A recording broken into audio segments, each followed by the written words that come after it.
여러분, 25년도 2달밖에 남지 않았습니다. 건강검진도 많이들 예약해 두셨을 거예요. 지난주에 동네 복지관에서 만난 70대 할머니 한 분이 제게 이렇게 말씀하셨어요. 검진 받고 나서 3개월째 잠을 못 잔다고요. 몸은 멀쩡한데 검사 결과지에 나온 애매한 문구 하나 때문에 매일 밤 뒤척인다는 겁니다. 병원에서는 추가 검사를 권하고 자식들은 큰 병원 가보라고 하고 본인은 혹시 암은 아닐까 두려워서 밥맛도 없어졌대요. 저는 이정민입니다. 30년 동안 검진과 뇌혈관 분야를 연구해온 박사로 지금까지 수천 명의 시니어 분들을 만나왔습니다. 그분들을 보면서 깨달은 게 하나 있어요. 검사를 많이 받는다고 안심되는 게 아니라는 겁니다. 오히려 더 불안해집니다. 요즘 어디를 가나 검진 광고가 넘쳐나죠? 백화점에서도 은행에서도 심지어 동네 약국에서도 전신검진 패키지를 권합니다. 150만원짜리, 200만원짜리, 심지어 500만원짜리까지 있어요.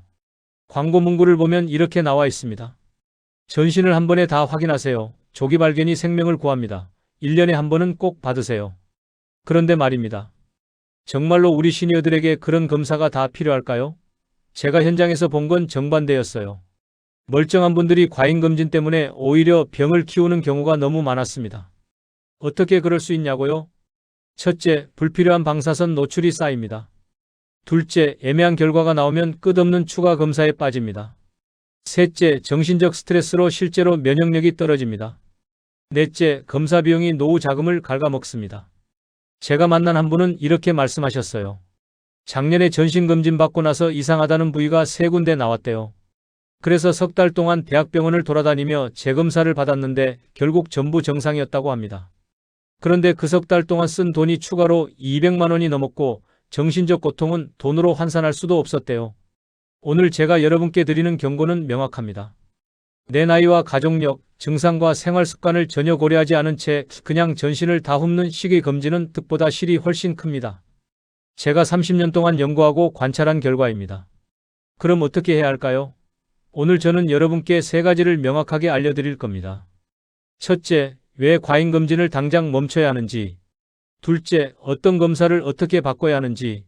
셋째, 대신 무엇을 챙기면 진짜 건강을 지킬 수 있는지. 제 경험과 연구 결과를 바탕으로 하나하나 구체적으로 풀어드리겠습니다. 여러분은 요즘 어떤 검사를 권유받고 계신가요? 제 작은 누나한테 급하게 전화가 온 날이었습니다. 목소리를 들어보니 뭔가 심각한 일이 생긴 것 같았어요. 알고 보니 누나 교회 권사님 아들 이야기였습니다. 46세 김도훈님이라는 분인데요. 최근 들어 건강이 자꾸 불안하다면서 주변 사람들 권유로 대형 병원에서 전신을 한 번에 다 보는 프리미엄 검진 패키지를 받으셨대요. 비용이 280만 원이었다고 합니다. 검사는 하루 종일 걸렸어요. 아침 일찍 가서 저녁 늦게까지 온갖 검사를 다 받았습니다. 피도 뽑고 소변도 받고 전신 촬영도 하고 초음파도 하고 내시경까지 했어요. 김도훈님은 그날 완전히 녹초가 됐습니다. 그래도 마음은 한편으로 안심이 됐대요. 이렇게 다 확인했으니 이제 문제 없겠지 하는 생각이었죠. 그런데 일주일 뒤 결과 상담을 받으러 갔을 때 문제가 시작됐습니다. 담당 선생님이 결과지를 보더니 이렇게 말했대요. 여기 이 부위에 애매한 음영이 하나 보이는데 정확히 뭔지는 모르겠으니 한 달 뒤에 다시 촬영해 보자고요. 김도훈님은 그 자리에서 머릿속이 하얘졌다고 합니다. 음영이라니? 혹시 암 아닐까? 그날부터 김도훈님의 악몽이 시작됐습니다. 밤에 잠을 자려고 누우면 자꾸 그 음영 생각이 나는 거예요. 혹시 암이 퍼지고 있는 건 아닐까? 가족들한테 어떻게 말하지? 치료는 가능할까? 온갖 생각이 머릿속을 떠나지 않았습니다. 직장에서도 일이 손에 안 잡혔어요. 회의 중에도 멍하니 있고 서류를 봐도 내용이 머리에 안 들어왔습니다. 한 달이 지나 다시 검사를 받았습니다. 그런데 또 애매하다는 거예요. 조금 더 정밀하게 봐야겠다면서 이번엔 조영제를 쓰는 검사를 권했습니다. 추가 비용 80만 원. 김도훈님은 물론 받았죠. 안 받을 수가 없었습니다. 그 검사 결과를 기다리는 2주가 정말 지옥 같았대요. 아내도 눈치를 채고 걱정하기 시작했고 어머니한테는 차마 말도 못 꺼냈습니다. 밤마다 인터넷을 뒤지면서 비슷한 증상을 검색했어요. 검색할수록 무서운 이야기들만 나오더래요. 결국 조영제 검사 결과가 나왔고 또 애매하다는 겁니다. 이번엔 조직 검사를 해봐야 확실하다고 했어요. 조직 검사요? 그건 바늘로 찔러서 떼어내는 거잖아요. 김도훈님은 완전히 공포에 질렸습니다. 그래도 받았습니다. 안 받을 도리가 없었으니까요. 이런 과정이 3개월 넘게 계속됐어요. 그동안 김도훈님은 10kg이 빠졌습니다. 가족 분위기도 엉망이 됐고 직장 상사한테는 건강 문제로 휴가까지 내야 했습니다. 그리고 추가로 들어간 검사 비용만 250만 원이 넘었어요. 최종 결과가 뭐였는지 아세요? 아무 문제도 없었습니다. 그냥 정상이었어요. 처음에 보였던 그 음영은 검사 각도나 타이밍 문제로 그렇게 보였을 뿐이었던 겁니다. 3개월 넘게 지옥 같은 시간을 보내고 500만 원 넘는 돈을 쓰고 정신적으로 완전히 무너졌는데 결과는 정상이었습니다. 이게 바로 목적 없는 과잉검진이 만드는 잔인한 현실입니다. 이제 정반대 사례를 말씀드릴게요. 제 큰이모 이야기입니다. 68세이신 큰이모는 평소에 본인 건강 기록을 정말 꼼꼼히 챙기시는 분이에요. 매년 혈압 수치, 당 수치, 간 수치를 노트에 적어두시고 가족 중에 누가 어떤 병을 앓았는지도 다 정리해 두셨습니다. 큰이모는 검진을 받을 때도 달랐어요. 무작정 비싼 패키지를 받는 게 아니라 본인 상황에 맞는 검사만 골라서 받으셨습니다. 외할머니가 담낭 문제로 고생하셨던 걸 기억하시고 복부 초음파와 기본 혈액 검사를 중심으로 계획을 세우셨어요. 결과는 놀라웠습니다. 초기 단계의 담낭 문제를 발견하셨어요. 조기에 발견했기 때문에 간단한 약물 치료와 식이 저절로 해결됐습니다. 큰 수술도 필요 없었고 2주 만에 완전히 일상으로 돌아오셨어요. 검사 비용도 30만 원 정도밖에 안 들었고 정신적으로도 전혀 힘들지 않으셨습니다. 이 두 사례가 뭘 말해주나요? 똑같이 검진을 받았는데 결과가 완전히 다릅니다. 하나는 과잉검진으로 3개월을 지옥에서 보냈고 다른 하나는 계획적 검진으로 문제를 빨리 해결했습니다. 여러분, 오늘 이 영상에서 제가 말씀드릴 내용은 여러분의 검진 방식을 완전히 바꿀 수 있는 중요한 지혜입니다. 끝까지 보지 않으시면 가장 핵심적인 실천법을 놓치게 됩니다. 뒤에 나올 단 하나의 방법만 알아도 여러분의 불안과 비용을 절반 이상 줄일 수 있어요. 혹시 아직 구독과 좋아요를 누르지 않으셨다면 지금 바로 눌러주세요. 이 채널은 여러분의 건강한 노년을 진심으로 응원합니다. 이런 중요한 정보를 더 많은 분들이 알 수 있도록 구독과 좋아요로 힘을 보태주시면 정말 감사하겠습니다. 끝까지 보시면 왜 지금 당장 여러분의 검진 습관을 바꿔야 하는지 분명하게 깨닫게 되실 겁니다.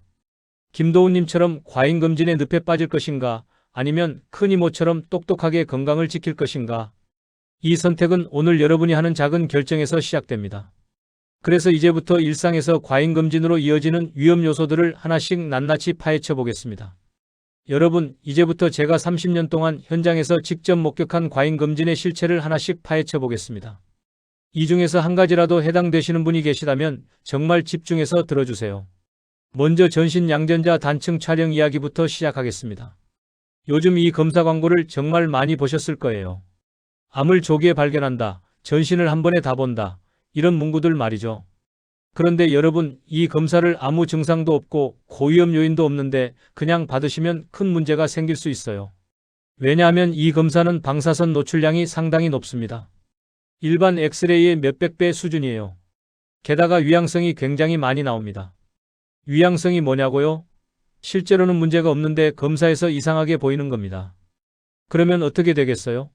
추가 검사의 늪에 빠지는 거죠. 국립암센터와 세계보건기구 자료를 보면 이 검사는 특정 상황에서만 쓰도록 권고하고 있습니다. 예를 들어 이미 암 진단을 받았고 그게 어디까지 퍼졌는지 확인해야 할 때, 또는 치료 후에 재발 여부를 확인해야 할 때, 이런 명확한 목적이 있을 때만 받아야 한다는 겁니다. 제가 만난 59세 정미라님 사례를 말씀드릴게요. 이분은 주변에서 암검진 받으라는 소리를 듣고 이 검사를 받으셨어요. 그런데 검사 전날 헬스장에서 평소보다 운동을 좀 많이 하셨대요. 결과가 나왔는데 어깨 부위가 밝게 나왔다는 겁니다. 담당 선생님도 뭔지 확실하지 않다면서 한 달 뒤 재검을 권했어요. 한 달 뒤 다시 찍었는데 또 비슷하게 나왔어요. 이번엔 조직 검사까지 권유받았습니다. 정미라님은 그 과정에서 몇 달을 불안에 떨었고 결국 특별한 문제는 없다는 결론이 났어요. 알고 보니 운동 후 근육에 당이 많이 쌓여서 밝게 보였던 거였습니다. 여러분, 이 검사가 본인에게 정말 필요한지 스스로 설명할 수 있으세요? 만약 명확한 이유를 대지 못한다면 받지 않는 게 맞습니다. 검사 전에는 격한 운동을 피하시고 이전에 찍은 게 있다면 반드시 비교하면서 봐야 합니다. 다음은 복부 단층 촬영입니다. 이것도 매년 반복하시는 분들이 정말 많아요.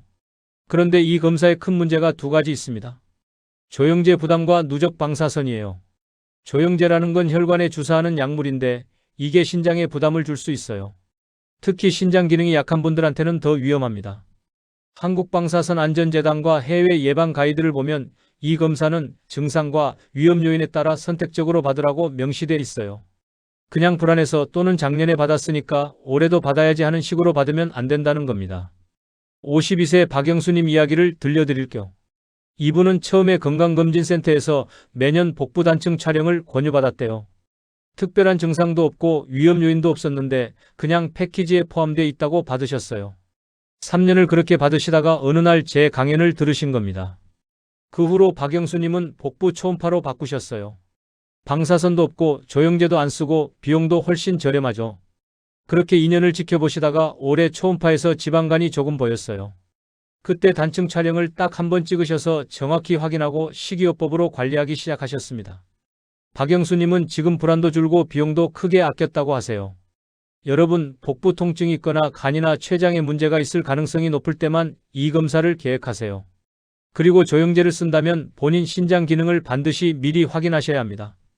그냥 초음파로도 충분히 볼 수 있는지 먼저 물어보시는 게 현명합니다. 세 번째는 뇌자기공명 영상입니다. 이건 방사선은 없어요. 그래서 안전하다고 생각하시는 분들이 많은데 문제는 비용과 위양성 추적 부담이 엄청나다는 겁니다. 한 번 찍는데 50만 원에서 100만 원까지 들어요. 그리고 뭔가 애매한 게 보이면 또 추가 검사가 시작됩니다. 국가치매관리 지침과 해외 신경계 권고안을 보면 이 검사는 급성 신경 증상이 있거나 고위험 상황일 때 우선적으로 쓰라고 나와 있어요. 예를 들어 갑자기 심한 두통이 왔다거나 말이 어눌해졌다거나 한쪽 팔다리에 힘이 빠진다거나 이럴 때 급하게 찍어야 하는 검사예요. 66세 이도경님은 원래 매년 이 검사를 받으셨대요.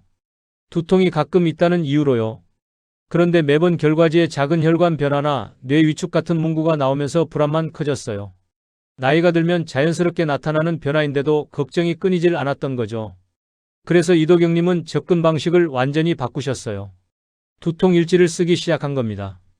언제 아픈지, 무엇을 먹었을 때 아픈지, 날씨와는 관계가 있는지 기록했어요. 3개월 정도 기록하니까 패턴이 보이더래요. 커피를 많이 마신 날 다음 날 두통이 온다는 걸 발견하신 겁니다. 커피를 줄이니까 두통이 확 줄었어요. 굳이 비싼 검사를 매년 받을 필요가 없어진 거죠.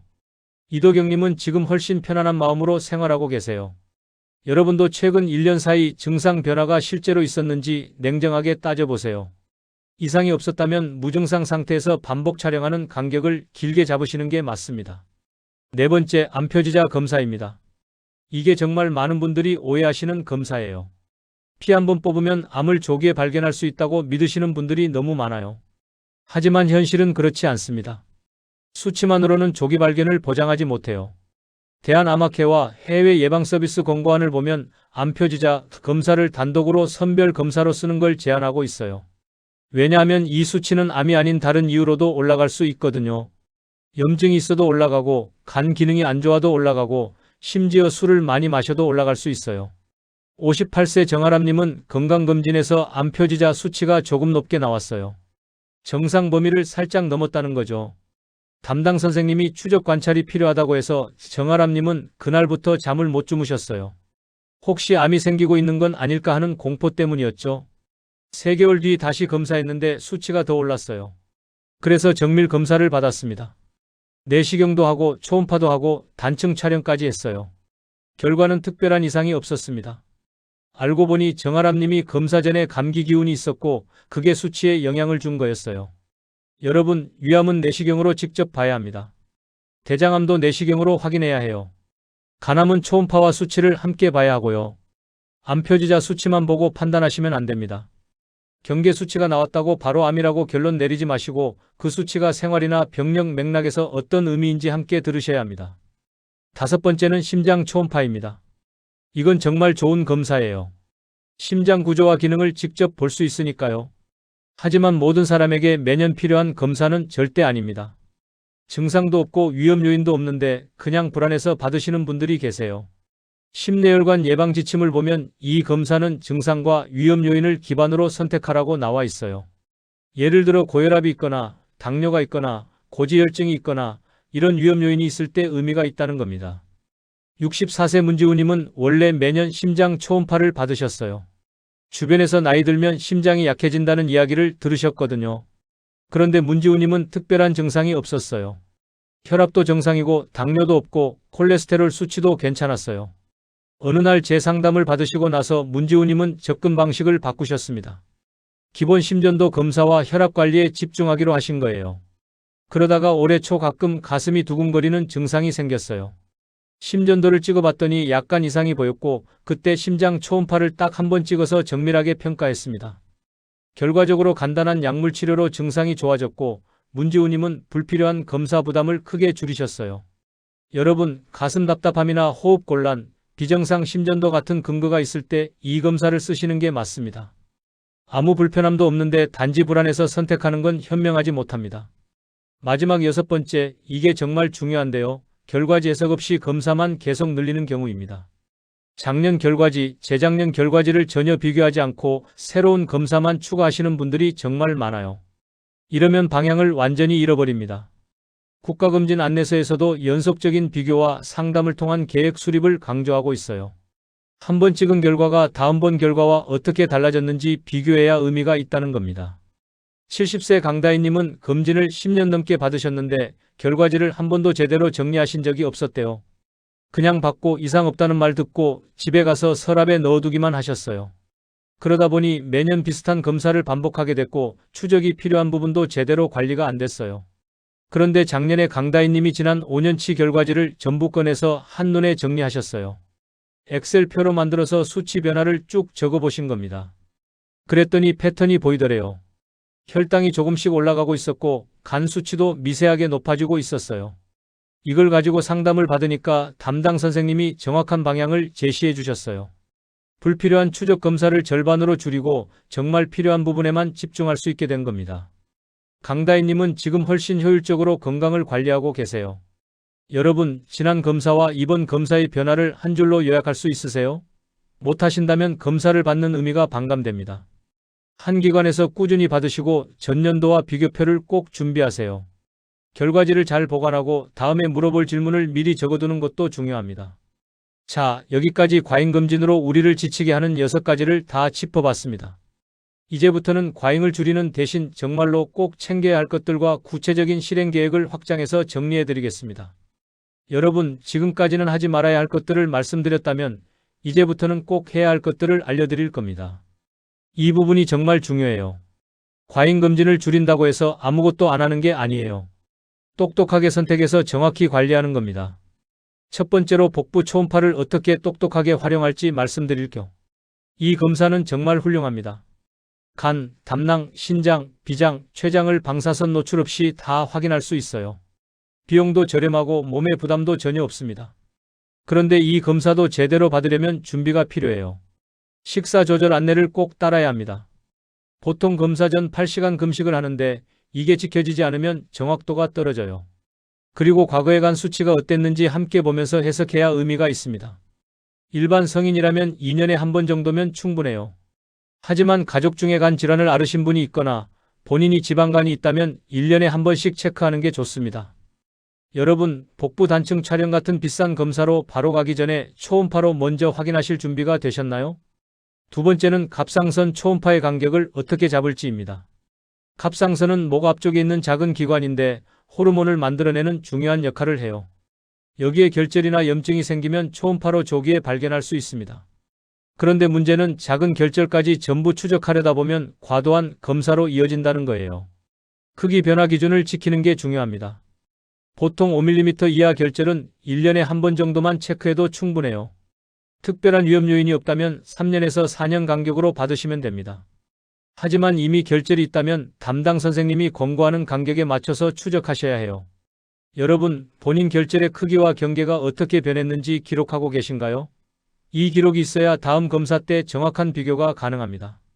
세 번째, 이건 정말 중요한데요. 평생 한 번은 뇌혈관을 확인하셔야 합니다. 뇌혈관이 풍선처럼 부풀어 오르는 문제를 동맥류라고 하는데 이게 터지기 전까지는 아무 증상이 없어요. 터지면 뇌출혈이 되는 거고 그러면 생명이 위험해집니다.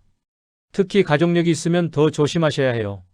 부모님이나 형제 자매 중에 뇌출혈이나 뇌혈관 문제를 겪은 분이 있다면 40대 전후로 한번 확인해 보시는 게 좋습니다. 이후에는 결과에 따라 간격을 조정하면 돼요. 뇌 자기공명 영상이나 혈관 조형 중 하나를 선택해서 기준 영상을 만들어 두는 겁니다. 이게 있으면 나중에 증상이 생겼을 때 비교할 수 있어요. 여러분, 가족 중에 뇌출혈이나 뇌혈관 문제를 겪은 분이 있었는지 한번 정리해 보셨나요? 이게 정말 중요한 정보입니다. 네 번째는 경동맥 초음파입니다. 경동맥이 뭐냐면 목 옆으로 지나가는 굵은 혈관이에요. 뇌로 가는 피의 80%가 여기를 통과합니다. 이 혈관벽 상태와 기름때를 직접 볼 수 있는 게 경동맥 초음파예요. 이 검사의 장점은 뇌졸중 위험을 미리 파악할 수 있다는 겁니다. 혈관벽이 두꺼워지고 있는지, 기름때가 쌓이고 있는지 눈으로 확인할 수 있거든요. 특히 고혈압, 당뇨, 고지혈증이 있거나 담배를 피우시는 분들은 간격을 더 짧게 잡으셔야 합니다. 일반적으로는 40대 이후에 4년에 한 번 정도 점검하시면 돼요. 하지만 위험 요인이 많다면 2년에 한 번씩 보는 게 안전합니다. 여러분, 혈압과 지질 수치가 목표 범위에 들어오는지 함께 확인하고 계신가요? 경동맥 초음파 결과는 이 수치들과 함께 봐야 의미가 있습니다. 다섯 번째는 기본 혈액 검사와 소변 검사의 힘입니다. 이게 얼마나 중요한지 모르시는 분들이 많아요. 혈액 검사 하나로 당, 지질, 간, 신장, 빈혈, 갑상선 기능을 한 번에 추적할 수 있어요. 소변 검사로는 신장 기능과 요로 감염 여부를 확인할 수 있고요. 검사 정확도를 높이려면 금식과 약 복용 지침을 꼭 지켜야 합니다. 보통 8시간에서 12시간 금식이 필요하고 복용 중인 약이 있다면 미리 말씀드려야 해요. 변수를 최대한 줄여야 정확한 수치가 나옵니다. 연 1회 정기적으로 점검하시고 경계 수치가 나오면 생활 습관을 먼저 손보세요. 예를 들어 혈당이 경계선이라면 당장 약을 먹을 게 아니라 식사량을 줄이고 걷기 운동을 늘리는 게 먼저예요. 여러분, 이번 검사 수치에서 가장 먼저 바꿀 한 가지는 무엇인가요? 이 질문에 답할 수 있어야 합니다. 여섯 번째는 검진 시즌과 장소 전략입니다. 이것도 정말 중요한데 많은 분들이 놓치는 부분이에요. 연말에 검진 받으시는 분들 많으시죠? 그런데 연말은 성수기예요. 사람이 몰리니까 대기 시간만 길어지고 상담 시간은 짧아집니다. 피로도만 올라가고 제대로 된 설명을 못 들으시는 경우가 많아요. 3월부터 10월 사이 평일 오전에 예약하시는 게 가장 좋습니다. 사람도 적고 담당 선생님들도 여유가 있어서 충분한 상담 시간을 확보할 수 있어요. 그리고 한 기관에서 꾸준히 받으시는 게 중요합니다. 장소를 계속 바꾸면 이전 결과와 비교가 안 돼요. 같은 장비로 같은 장소에서 찍어야 정확한 비교가 가능합니다. 여러분, 이번에 받으실 검사가 이전 결과와 같은 장소, 같은 장비로 비교 가능한지 확인해 보셨나요? 일곱 번째는 기록과 질문 노트를 만드는 겁니다. 이게 정말 강력한 도구예요. 비교가 있어야 변화가 보이거든요. 결과지를 받으면 그냥 집에 가져다 넣지 마시고 사진을 찍거나 전자파일로 백업해 두세요. 수치 추이표를 만들어 보세요. 혈압, 혈당, 콜레스테롤, 간 수치 같은 주요 항목을 연도별로 적어두는 겁니다. 그리고 복용 중인 약, 가족력, 생활 변화도 함께 기록하세요. 예를 들어 작년에 금연했다. 올해 걷기 운동을 시작했다. 이런 것들이요. 그 다음엔 다음번 상담 때 꼭 물어볼 질문 3가지를 미리 적어두세요. 예를 들면 이런 거예요. 제 혈당 수치가 작년보다 10 올랐는데 문제가 되나요? 지방간이 있다는데 운동으로 개선 가능한가요? 고혈압 약을 언제까지 먹어야 하나요? 이렇게 구체적인 질문을 준비하시면 상담 시간을 훨씬 효율적으로 쓸 수 있습니다. 여러분, 다음 상담 때 꼭 물을 3가지 질문을 지금 적어두셨나요? 여덟 번째, 마지막으로 생활 습관과 검진을 한 팀으로 운영하는 겁니다. 이게 핵심이에요. 검진은 지도예요. 지도를 보고 어디로 가야 할지 알려주는 거죠. 그런데 실제로 발걸음을 떼는 건 생활 습관입니다. 경계 수치가 나왔을 때 방치하지 마세요. 바로 실천으로 옮겨야 합니다. 금연, 절주, 규칙적인 걷기, 수면 시간 고정, 식단 단순화 같은 기본만 4주 실천해 보세요. 그리고 다음 수치로 변화를 확인하는 겁니다. 예를 들어 콜레스테롤 수치가 경계선이라면 기름진 음식을 줄이고 하루 30분 걷기를 4주 동안 해보세요. 그 다음 다시 검사하면 수치 변화가 보일 거예요. 이게 진짜 건강관리예요. 검사만 받고 생활을 안 바꾸면 아무 의미가 없습니다. 여러분, 오늘 저녁 식사 메뉴와 내일 걷기 계획이 구체적으로 정해져 있나요? 이 질문에 답할 수 있어야 진짜 관리가 시작되는 겁니다. 자, 여기까지 적게 찍고 정확히 관리하는 8가지 방법을 다 말씀드렸습니다. 이제 오늘 내용 전체를 정리하면서 여러분이 당장 오늘부터 바꿀 수 있는 단 한 가지를 제안드리겠습니다. 여러분, 오늘 하루가 어떠셨나요? 이 영상을 끝까지 보신 여러분은 이제 완전히 다른 눈으로 검진을 바라보실 수 있을 겁니다. 오늘의 핵심을 다시 한번 정리해 드릴게요. 검사를 많이 받는다고 안전한 게 절대 아닙니다. 이건 오랫동안 믿어왔던 착각이에요. 오히려 적게 찍어도 목적에 딱 맞게 받는 쪽이 진짜 건강을 지킵니다. 잘못 관리하면 어떻게 될까요? 방사선에 불필요하게 노출되고 위양성 결과 때문에 끝없는 추가 검사에 빠지고 정신적 스트레스가 쌓여서 실제로 몸이 안 좋아지고 검사 비용이 노후 자금을 갉아먹습니다. 제대로 관리하면 필요한 시점에 필요한 검사로 문제를 조기에 발견하고 비용을 크게 줄이고 불안감이 사라지며 검진 결과를 생활 개선으로 바로 연결할 수 있습니다. 이 차이가 보이시나요? 한쪽은 점점 불안해지고 지쳐가는 길이고 다른 한쪽은 점점 안정되고 건강해지는 길입니다. 오늘 당장 한 가지만 실천해 보세요. 지금 종이 한 장을 꺼내서 4가지를 적어보는 겁니다. 첫째, 내 나이. 둘째, 가족력. 셋째, 현재 느끼는 증상. 넷째, 내 생활 습관. 이 4가지를 한 장에 정리하고 나면 내가 어떤 검사가 필요한지 스스로 설명할 수 있게 됩니다. 예를 들어 이런 식이에요. 나는 65세이고 아버지가 뇌출혈로 돌아가셨고 요즘 가끔 어지럽고 혈압약을 먹고 있다. 그러면 뇌혈관 검사와 혈압 관리에 집중해야겠구나 하는 게 보이는 거죠. 이렇게 정리하면 병원에 가서도 명확하게 설명할 수 있어요. 검사 간격도 함께 정하시고요. 여러분, 오늘 저녁 식사 후 10분만 시간 내서 이것 좀 해보세요. 이 10분이 앞으로 몇 년간의 검진 방식을 완전히 바꿀 겁니다. 마지막으로 여쭤볼게요. 오늘 이야기를 들으시고 어떤 생각이 드셨나요? 혹시 지금까지 불필요한 검사를 받고 계셨던 건 아닌가요? 댓글로 여러분의 생각을 나눠주세요. 주변에 과잉검진으로 힘들어하시는 분이 계시다면 이 영상을 꼭 공유해 주시고요. 오늘도 끝까지 함께 해주셔서 정말 감사합니다. 여러분의 건강한 노년을 진심으로 응원합니다.